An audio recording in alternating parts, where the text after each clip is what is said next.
Barcelona 5, Real Madrid 2. Ancelotti got it all wrong against Barcelona once again this season.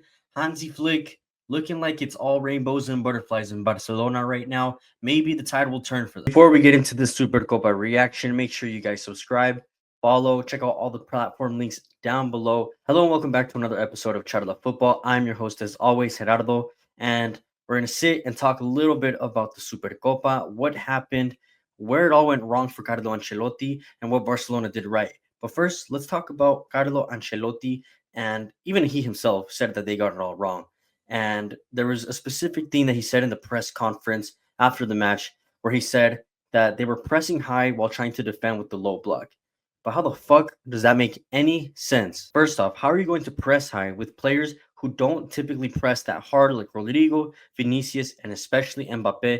Bellingham today was at fault too. The four players up front not pressing, leaving a lot of gap in between the forwards and the defenders. The midfield was all over the place. Really, there was only two midfielders playing, and that was Camavinga and Valverde, and they can't do it all by themselves. Let alone they are not like a Toni Kroos-esque player to get you out of pressure in dangerous situations. They are ball retrievers. They are dogs. They're good defenders for the most part, but positionally, not the best. And then defending with the low block possibly could have worked if everybody sat back. But that wasn't the case with Real Madrid. Especially right now when you have two players who are a liability at the back. I'm looking at Chouameni. He's not playing his natural position at center back. And then I'm looking at Lucas Vasquez, who has been in a steady decline for at least the last 2 seasons. So I think that's definitely where Real Madrid got it wrong, where Ancelotti got it wrong, was just the setup. It's like trying to do the same thing that they did in the first El Clasico of the season and expecting a different result.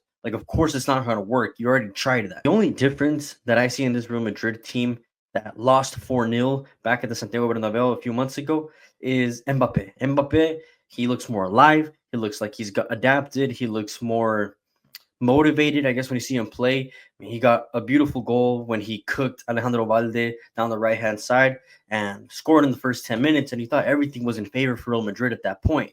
But then the next 30 minutes, Barcelona just completely dominated. And a lot of it has to do with the positioning of all the Real Madrid players. I think everyone is at fault here. I don't think there's any exception or anyone that's kind of salvageable. I think even up to Courtois, his positioning in some of these goals could have been so much better. But enough about what Real Madrid did wrong. What did Barcelona get right?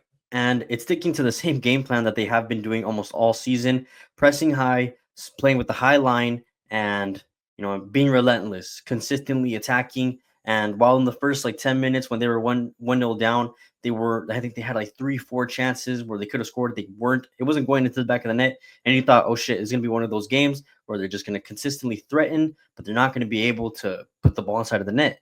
But no, it eventually happened. It was Lamine Yamal to equalize, and what a beautiful goal. I mean, Messi-esque. Talk about Messi-esque, right? It was Lewandowski from the penalty spot, then Rafinha. I mean, I really just want to point out this Rafinha goal. The ball from Koundé into Rafinha, I mean, like a David Beckham pass, right? From 40, 50 yards out into the run of Rafinha, who just heads it past Courtois like it was a corner, like it was a corner kick or something. They made it look so flawless, so easy. But yeah, I mean, what a way to get the third goal. And then the fourth goal, Rafinha also directly involved, providing the assist for Alejandro Valde, who passes it basically into the back of the net as well. But for Real Madrid to allow 4 goals in the span of 30 minutes, just like they did at the Santiago Bernabeu, which was a couple months ago, unacceptable, completely unacceptable. As for Barcelona, I mean, this is in the 21st century, this is the 4th time they've beaten Real Madrid by more than 5 goals. The last time this happened was back in 2019, actually. A Suarez hat trick. Coutinho was on the score sheet. We saw Arturo Vidal on the score sheet as well. So it's been a while since we've seen a scoring line of this magnitude.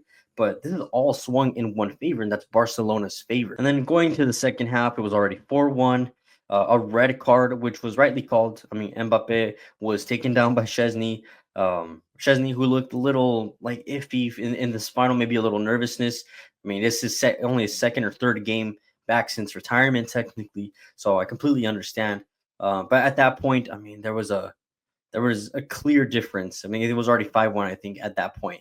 So I don't think there was any feeling, I would assume, from Barcelona fans that there would be a comeback. Rodrigo did get a goal, making it 5-2, but after that, I mean, it just kind of calmed down. I mean, The feeling in the stadium seemed like as if the game was already over. Real Madrid seemed like they couldn't find a way to unlock the Barcelona defense. Barcelona very disciplined at the back, seeing out the game for the remainder of the 30, 40 minutes, whatever was left of the match.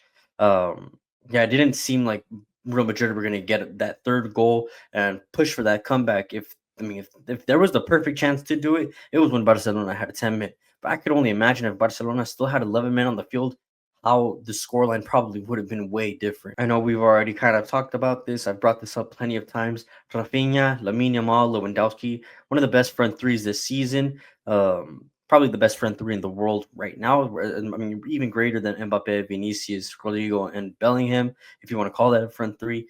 But I mean, the way these guys are performing, the difference in age also is just astonishing. 17, 27, and then almost 37 is just, I mean, for them to be linking up as if they've been playing for seasons together, it's a great partnership to see. As for Rafinha, I mean, for him to already be matching the same amount of numbers that Vinicius put up in his Balón de Oro contending season, and it's only January. Rafinha has been a testimony to what it means to be a Barcelona player, what it means to be a football player. Honestly, I mean, his comeback story. I mean, firstly, from going to Leeds to then a big club like Barcelona, it not really working out for a couple seasons. A lot of people linking him out of the club, and then out of the blue turns to captain of the club, carries the luggage of what that means, and I mean, he is just perfected that role of captain as a leader of the club.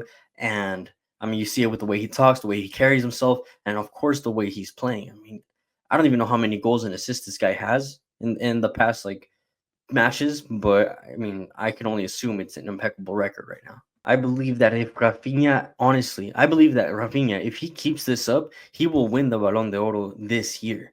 And I really see it happening because I don't see him dropping form, dropping consistency, only if the team does. But if the team continue to play as a unit and continue to play almost for him in a sense, because I feel like everything goes through him, goes through Lamine Yamal. If they play through them too, Rafinha is easily going to win this coming Balón de Oro and by a landslide. I don't even mean that as a joke. Like, this is serious stuff. This is probably one of the best Brazilian players that we have seen since Neymar. And I know Vinicius has been incredible, but the way that this guy's been playing is just otherworldly. Now, let me not get too ahead of myself. Let's focus back onto the match. What is the and the entirety of the league and the rest of the season? We're not even halfway. I think we're barely going into the halfway mark of the season. So what does this mean for the rest of the season? What does it mean for Real Madrid moving into La Liga? I mean, yes, it's the Super Cup, maybe not the most important cup finals. It's not like a Copa del Rey final. It's not like you're winning the league or anything. It is an important cup, I guess you can say, but I mean, it's not going to hurt Real Madrid. I don't think it's going to affect them in confidence-wise. I mean, yes, losing El Clásico is always a big deal, but I think in a few days they'll get over it. A win at the weekend will for sure maybe seal the cracks for a little bit. According to reports, there's that atmosphere in the training sessions. The atmosphere is one of revenge. Real Madrid are looking at Celta Vigo with anger and revenge in their eyes. So, just kidding. But if that is true, if Real Madrid are going to continue to seal the cracks, I think getting a win at the weekend against Celta Vigo and just continuing what they've been doing in the league and continue pushing for first, I think they'll be just fine. I don't think you have to worry too much about this result. Maybe just fixing up the defensive frailties that they have. As for Barcelona, I mean, they had that great stint in November. December was rocky. Or was it November? No, October was they had the great stint in October. November, December had been kind of rocky. I mean, this beginning part of the season, this is the beginning part of the new year. They got off to a good start. I think just pretty much all wins in the Copa del Rey, in the league, or in the Copa del Rey, in the Super Cup. So everything is fine for Barcelona right now. They just need to take that form into the league because right now they're in third place. Atletico are running away with La Liga right now. 14 wins out of in the last 14 matches. Impeccable what they're doing over there. And then Real Madrid in second, Barcelona in third, dropped a lot of points in the span of just pretty much a month. So for Barcelona, they have to continue this they have to continue how the way they started 2025. They have to continue it for the next 5 months at least. And a key day to definitely look out for is the El Clásico. That's toward the end of the season on May 11th. I think this match will be key for who is going to be the winner of La Liga. Maybe this could be the point where Real Madrid get the revenge in a game that really matters. whether if it's for the league, depending on how the points are at that point. But I mean, Real Madrid win that game, take the league with them as well. That win would be way more important than any of these two past Clásicos. But if Barcelona get the win there, I think that might be the end of Ancelotti with Real Madrid. But I mean, we'll see what happens. We'll see what happens. There's a lot of season to play.